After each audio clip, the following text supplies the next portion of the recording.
নমস্কার।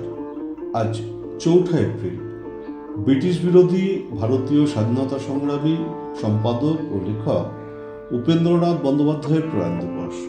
তিনি 1879 খ্রিস্টাব্দে 6 জুন হুগলি জেলার চন্দননগরের গোন্দলপাড়ায় জন্মগ্রহণ করেন। তার বাবা প্রখ্যাত সংস্কৃত পণ্ডিত রমানাথ বন্দ্যোপাধ্যায়। তিনি চন্দননগরের ডুপ্লে কলেজ থেকে এসএ পাস করে কলকাতার মেডিকেল কলেজে ভর্তি হন, কিন্তু তার শারীরিক অসুস্থতার জন্য তিনি চিকিৎসাশাস্ত্র অধ্যয়ন শেষ করতে পারেননি। তারপর তিনি কিছুদিন শিক্ষকতা করেন এবং অল্প বয়সেই সন্ন্যাস গ্রহণ করে ভারতবর্ষের বিভিন্ন জায়গায় ভ্রমণ করে আবার ফিরে আসেন। কলকাতায় তিনি পড়ার সময় যুগান্তর দলের সংস্পর্শে আসেন। বঙ্গভঙ্গ আন্দোলনের সময় অর্থাৎ 1905 খ্রিস্টাব্দে তিনি যুগান্তর ও বন্দে মাতরম পত্রিকার সঙ্গে যুক্ত হন।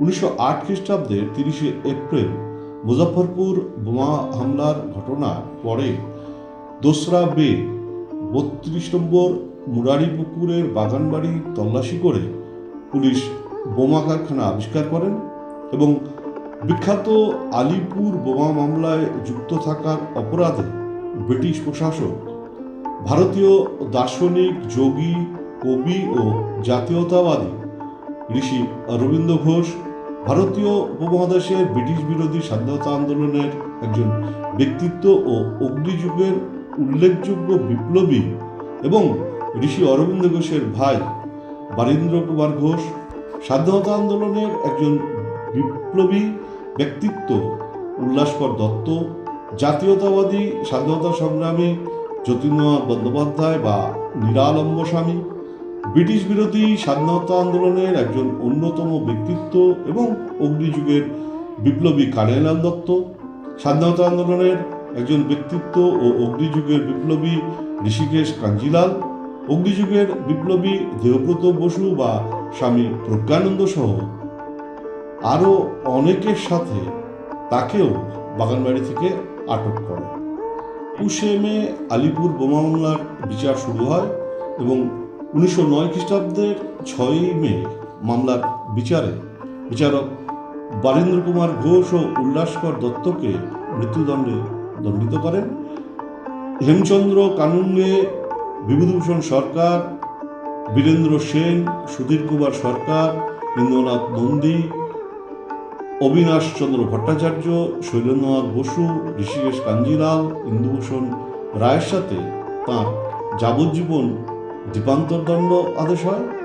পরেশ মল্লিক, শিশির ঘোষ, নিরাপদ রায় 10 বছরের দ্বীপান্তর দণ্ড, অশোক নন্দী, বালকৃষ্ণ হরিকনে, শিশির কুমার সেনের 7 বছর দ্বীপান্তর দণ্ড এবং কৃষ্ণজীবন সান্যালের 1 বছর কারাদণ্ডাদেশ দেন।